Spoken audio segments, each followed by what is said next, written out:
Hey everyone, it's Alex with LoverFighterWriter, and I'm joined today by a very special guest, Tim, the co-founder of Scary Good Marketing. Tim, thanks so much for joining me. Yeah, thank you so much for having me, Alex. I know this is something that we've been wanting to do for a little while, and I'm really excited to get into what we're going to talk about today. Awesome, me too. So what we are going to talk about today is basically how to create an offer, and the title we've tentatively assigned to this video is 3 steps to create an offer that won't confuse your ideal client. So Tim, why is not confusing your ideal client important? Really, the big thing is you have to have clarity over anything. And I come from a creative background. So my original background was actually in film production. I used to be a special effects makeup artist. And I feel like if you're a writer or a lot of service-based businesses, we tend to be a bit more on the creative side. And sometimes creativity is not always clear. And what we find is obviously in marketing and advertising, people that are confused are never going to buy from you. So we want to make sure that we have clarity over creativity. Now, I'm not saying don't be creative, right? Because that's in our nature, but we have to make sure that we find a good balance between the creative side and the clarity. And at the end of the day, we need to be willing to sacrifice a little bit of creativeness to have that clarity.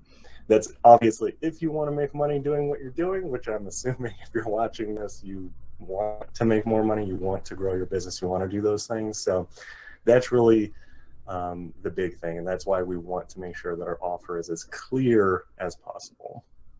Awesome. So why don't we just briefly discuss what the distinction is between an offer and, say, just like selling a product or selling a service? Yeah, so the way that I like to think of an offer is your offer is really the packaging around your product, right? And if you have, and whenever I say product, I'm also referring to services as well, because, like, in my opinion, they're about the same, right? Product, Mhm. services, right? It's the deliverable to the customer. Your offer is really, like I said, the packaging around it. Because at the end of the day, if we look at a lot of products and things out there, what really gets you to buy that product is the way that it's framed, all of the things, right? If you're walking down the bread aisle, the one that you're going to look at first is the one that has the best looking packaging. That's what you're going to be attracted to. That's your offer, right? At the end of the day, bread is bread. Like, there may be very small differences between all of them, but what really gets you your attention and gets you to buy is the offer. So that's kind of how I think of it, as your offer is the packaging. And the great thing about that is if once you understand that, you realize that your product fundamentally does not really have to change. You can continuously change your offer to get more customers for whatever that product or service is that you're selling. You don't have to revamp or create this whole brand new thing. You just need to create new packaging around it to make it more exciting. That's really the way that I like to think of it um, overall. I love it.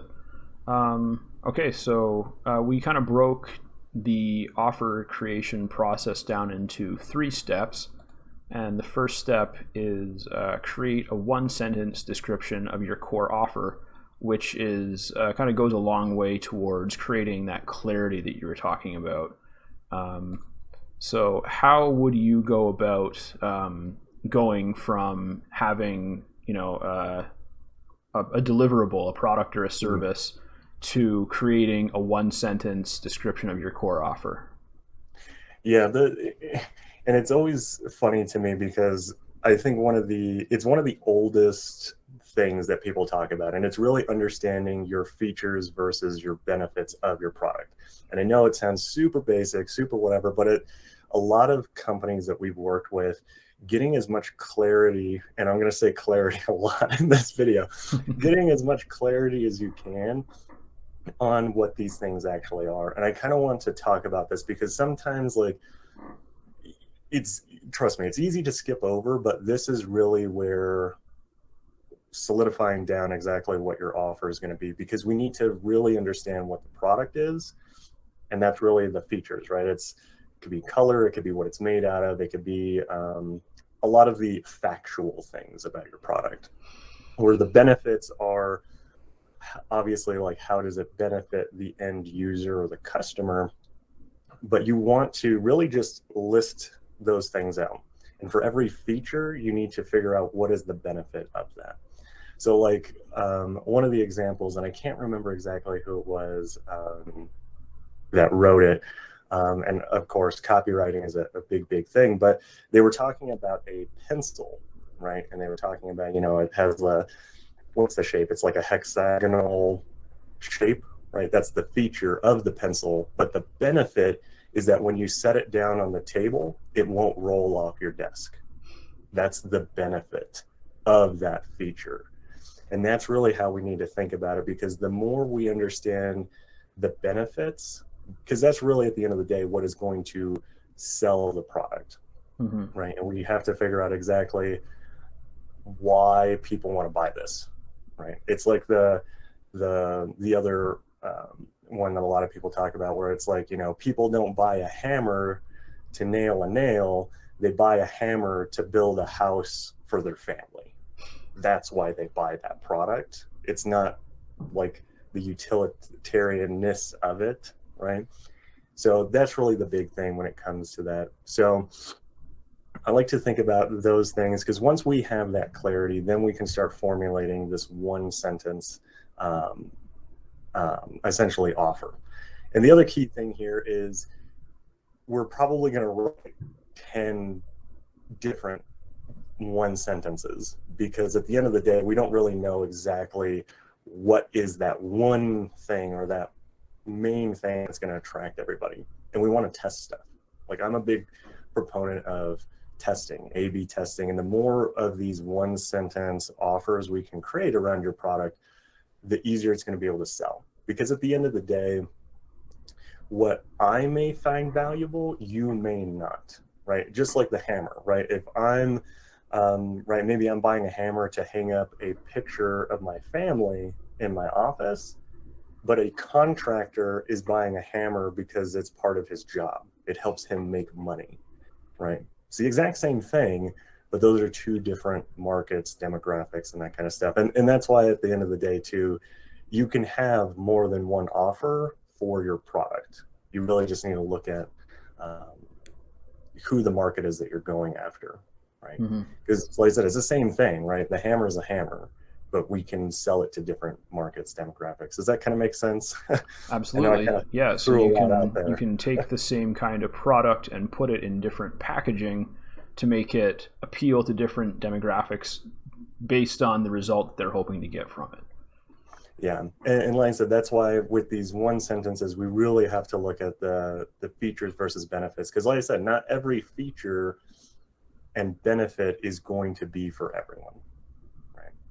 So, and that's the big thing, is that's kind of the starting point. And like I said, I know it's not the most like earth-shattering thing out there in creating an offer, but it's really what I find is when we're working on offers, doing these fundamental things is what really is going to help separate you from your competitors. Because like I said, at the end of the day, a lot of times in business, it's doing the things that are not the most exciting that are going to bring you the most results. That's what I find. That's what we find with our clients. So just take the time to do it. So like I said, as we're kind of going through this, I know that let me see. So outlining the steps with the offer, main benefits, main features. So like I said, 1 and 2, we kind of bridge 1 and 2, steps 1 and 2. So the first step that we had was create a one-sentence description of your core offer, and the second is outline the steps with the offer and its main benefits and features. So I guess benefits and features can apply throughout the entire process, probably. But yeah, so let's kind of bridge into outlining the steps within the offer then, because an offer can be a little bit more a little bit more involved than just the product, right? It can include other things that might help people to benefit from the main product or help them implement it. So why don't you go into detail Yeah. on that a little bit? Yeah, so and that's really the big thing. Is so whenever I think of offers, right?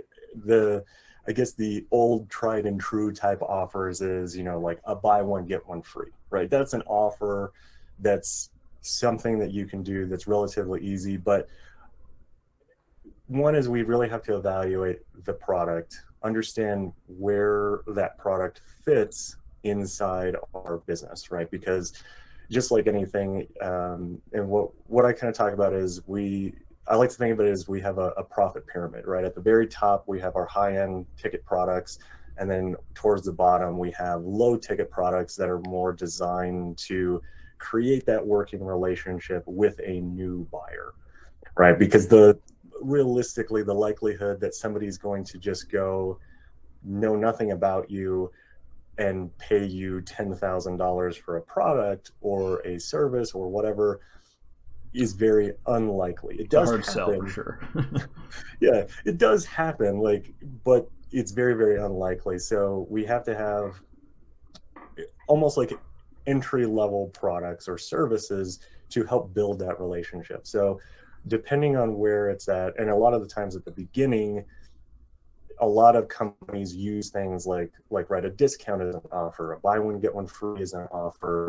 um, I don't know, they're like doing bundles, right? So if you have multiple products or services, right, like buy an iPhone get AirPods for free, like that's Mhm. technically an offer.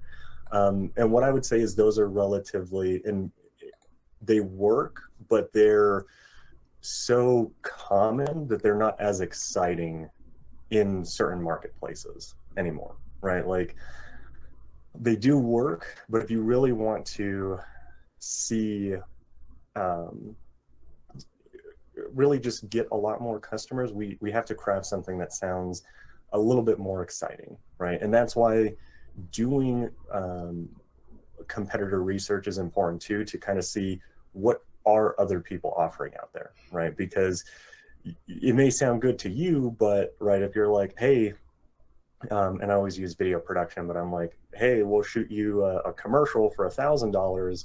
But if somebody else is offering the same thing and they have maybe a bundle for $1,000, you get a commercial, and then they'll re-edit it for social media and they do all that kind of stuff. That offer is better, right? They're getting more for the same amount of money. So we Mhm. have to kind of evaluate some of those things. Um, and really, when it comes to that, the way that I like to think about crafting an offer, um, I think that one is trying to name it something that nobody else has heard of helps make you stand out, right? You think about McDonald's. McDonald's has the Big Mac. That is a signature offer, right? And when you name it something and it's yours, nobody else can make that same thing. So these are all things that we like to consider when we're doing offers, because at the end of the day, like a name is still that packaging, right? Mhm. Like the components of a Big Mac are pretty much exactly the same as any other burger, right? It's just the way that it's packaged and that kind of stuff. So that's why, like I said, when we look at our features and benefits, and I'm going to use video production as an example, one of the things that I always say, especially as a service-based business, and if you're in the like B2B space, you are working with another business, normally the reason they're going to hire you is because they want to make more money. Like at the end of the day, that's really what it is. So we need to understand how our product fits in that main desire of our customer, right? And making more money isn't always inherently like, right, I put $1 in, I get $1 back out. It could be, hey, if I buy this thing, maybe it saves me $20,000 a year, right? Money saved is money earned, same thing. So that's really the big thing. So like with video production, if you're doing, I don't know, a commercial, right? The big thing is, instead of just saying, hey, we do commercials, because every video production company does commercials. That doesn't stand out, right? We want to have that packaging that really stands out. So to me, what is it that they want, right? They want more money, and we have a commercial, right? So could we name it? Our name needs to have that inherent benefit in it, right? So the other thing is I'm like, okay, well, what are some other names for a commercial? Well, it could be an ad, it could be a piece of content, it could be any of that. So to me, I'm like, okay, well, why don't we just call our commercial a content to cash ad? That inherently sounds better. And if you run across that, that sticks out from commercials, right? So that's my whole thing, is how do we pair those things? Like, it gives you clarity because you know, hey, this is a piece of content and it's an ad, and it's also going to give me cash flow. These are all things that I want, right? And that's really how I like to think about offers, is like, how do we start thinking about it? And the more you understand your benefits and that kind of stuff, you can start piecing these things together, right? And that's why, like I said, we have to be as clear as possible on exactly what our product and service is and how it benefits our client. And that's the big thing, right? Because then whenever somebody lands on your website or sees an ad and they see this thing for content to cash ad, I want to know more about it. It's intriguing. It sounds exciting. It sounds new. It has this like interesting spin to it, and it gives me clarity, right? Because at the end of the day, if I land on a landing page or I see an ad, and to me, that's our one sentence offer, right? It's 3 words, but it gives you all the clarity you need in understanding what it is and why you need it. And then we can go in and we can have more copy to talk about, you know, some of the features, some of the benefits, how it works, that kind of stuff. Because at the end of the day, that, right, essentially our offer is our hook. If it doesn't get people to pay attention, it doesn't matter how fantastic the rest of the page is, they're not going to read it. So that's why, to me, I want to spend as much time as possible thinking about that, right? Yeah, so we've kind of bridged right into the third step now, which is give the offer an awesome name and craft the copy. And I know that I have a very similar process to kind of what we've outlined here when I'm writing copy for. I mostly do website copywriting, but really for anything, I'll kind of start with a 1-sentence outline, or maybe multiple 1-sentence outlines, and then I sort of expand from those, and those become like my key bullets or my headings, or even the title, even the name of the offer.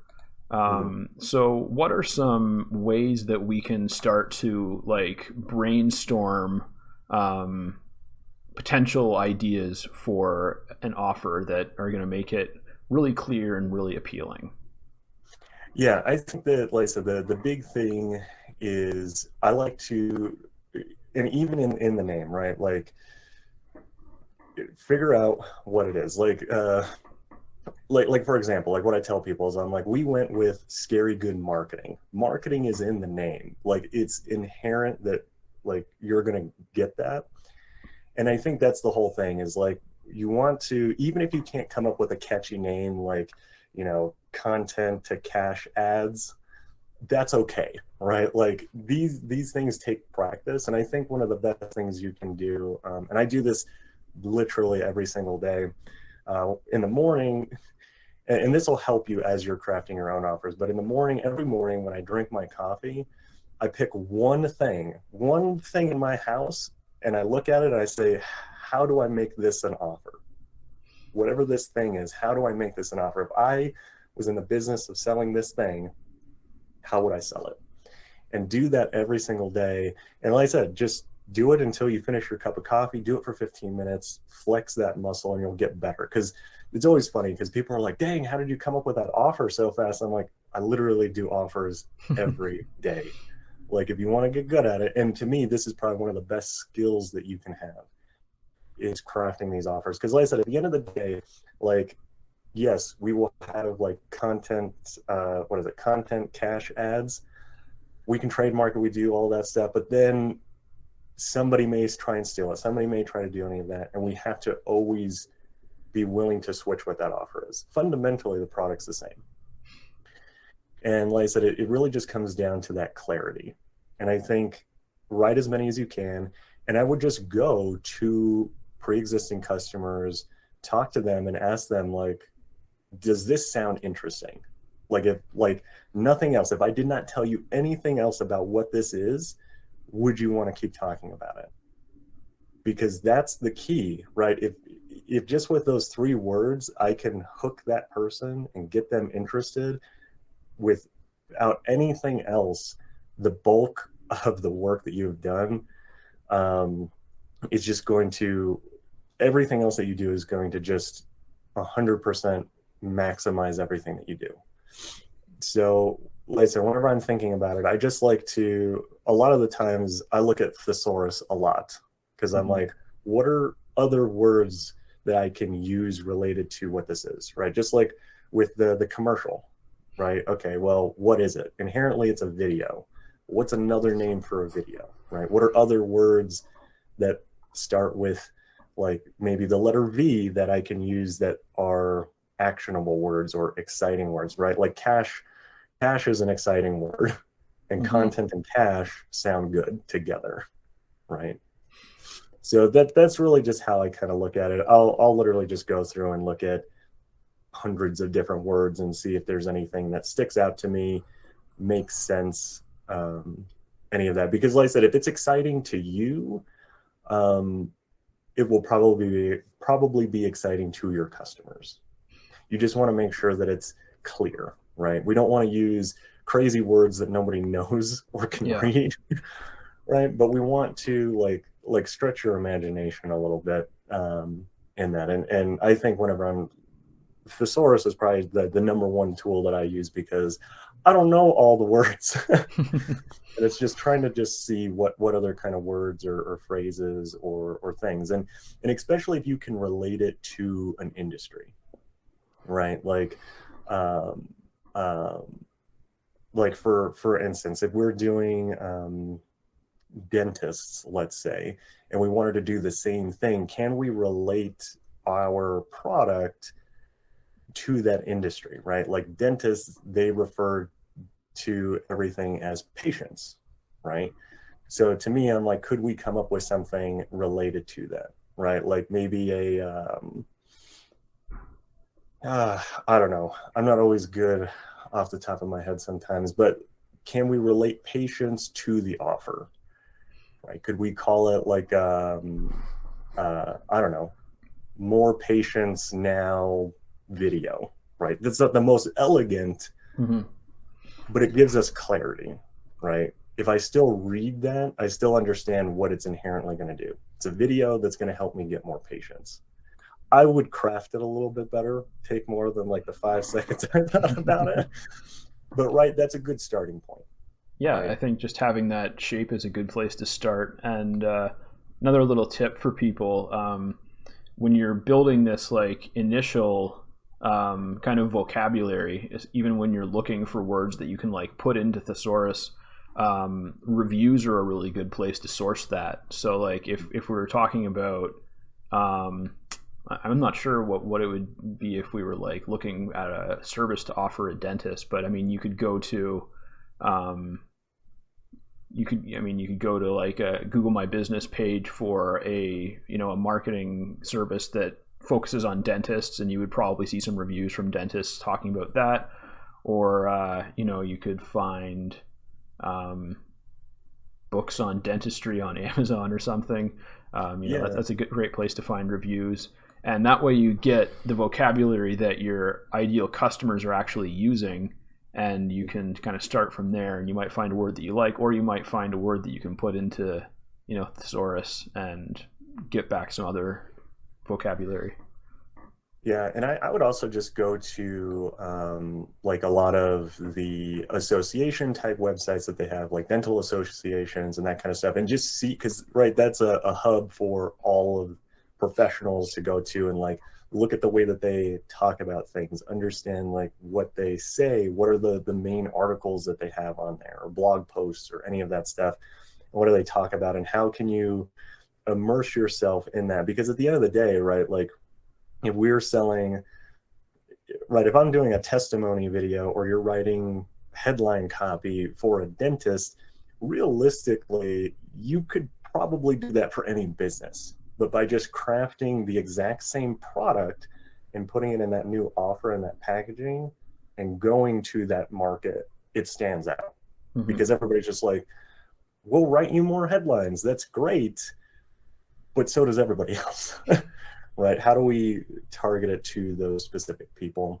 And that's why, like I said, your product doesn't necessarily have to change, right? If Hmm. I'm doing, it's just like anything. If I'm running Facebook ads for a dentist, they're, in my opinion, it's not really any different, right? We still have to have an offer, we still have to have a landing page, we still have to have all these things, which is not any different than a restaurant.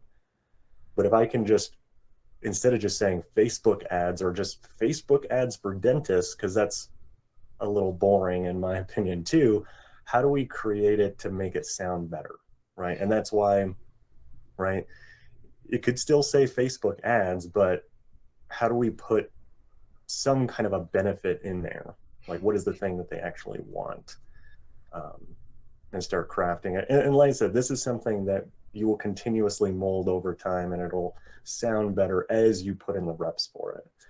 um, so All right. That's awesome. So, I mean, I'm sure that we could talk about this for a long time, but in the interest of keeping this video fairly short, I'm just going to go through the steps one more time, and then maybe we can get some parting thoughts on this.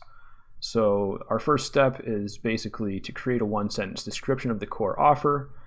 Step 2 is to outline the steps within the offer and its main benefits and features. And step 3 is to give it an awesome name or headline and craft the copy. So, is there anything, any kind of final thoughts that you want to address related to any part of that?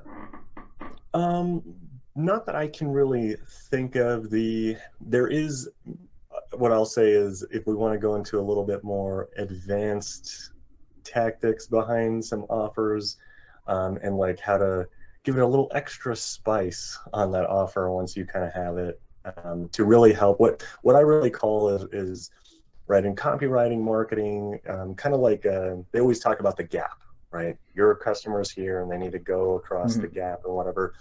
With your offer, I also think that your offer should widen that gap, make that gap seem a lot bigger than it is Mm. sometimes, to really help the customer understand that. And we're not doing it in an unethical way, but we do it to help us also stand out from our competitors, right?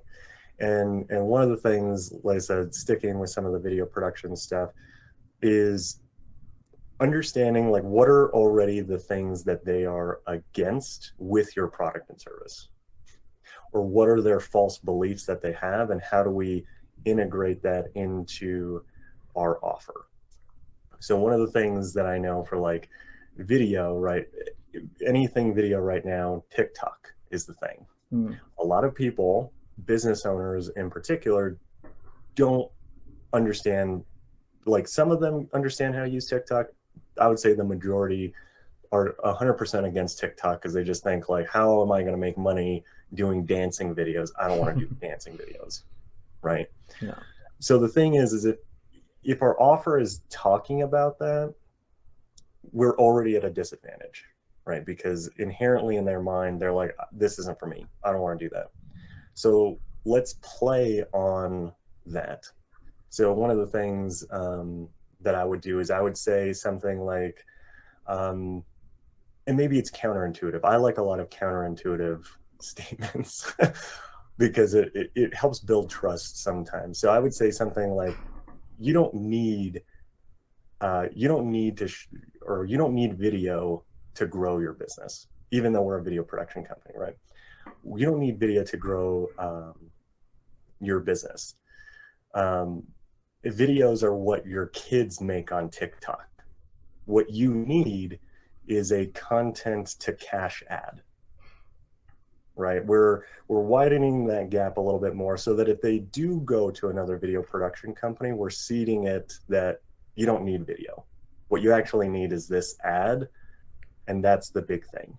Mm-hmm. And that's kind of one of the things that I like to do when talking about an offer, because that part right there hooks people even more, because we're essentially agreeing with them that, yeah, you don't need to shoot videos on TikTok. That's what your kids do, right? So anybody else that's going out there and trying to sell them on that is going to be at a disadvantage. But the reality is, at the end of the day, a lot of the times we would still take that exact same thing and put it on TikTok. Because once we have done it and we've worked with them and they understand the value of like why they need our content to cash ads, I would say, look, you don't need to go and create dancing videos like this, content to cash ad. We can also run on TikTok, and you don't even have to create a TikTok account. That's still playing into what we already know about them and their man, why can't I think of what it's called? Their false beliefs about that. We're just playing into it, and that makes your offer stronger, because like I said, they have that inherent connection. And then the same thing is we're seeding it in, like I said, that they don't need video. So when somebody else goes to them and says, hey, you need video, we've already told them you don't need that. What you need is our content to cash ad. Mm-hmm. And even if they go and they can't find that anywhere other than you. Yeah, right. It's a great way of differentiating yourself. Yes, and that's the big thing. So like I said, that's the extra little spice I like to try and sprinkle on any of those offers is like I said, try and figure out what is that gap and how do we help widen it and make it appealing, right? Because if we can, at the end of the day, we have to understand where our customers are at. And if we can tell them, hey, you don't need to do that, that makes them feel better, right? They're not trying to do something that they already don't want to do. We're telling them, yeah, don't do that. Do this instead. Even though we may still go and put it on TikTok because we know it'll be beneficial to you. But in the initial offer, we don't have to, we shouldn't try and sell them or convince them on that. So hopefully that makes sense. Absolutely. I love it. So yeah, that's I think that's a really good kind of high-level overview of how to craft an offer, and we even got into some details on there. So thanks so much for joining me again. I'm sure this won't be our last collaboration, but it is our first. So once again, this is Tim, co-founder of Scary Good Marketing, and I guess I will catch you all in the next video.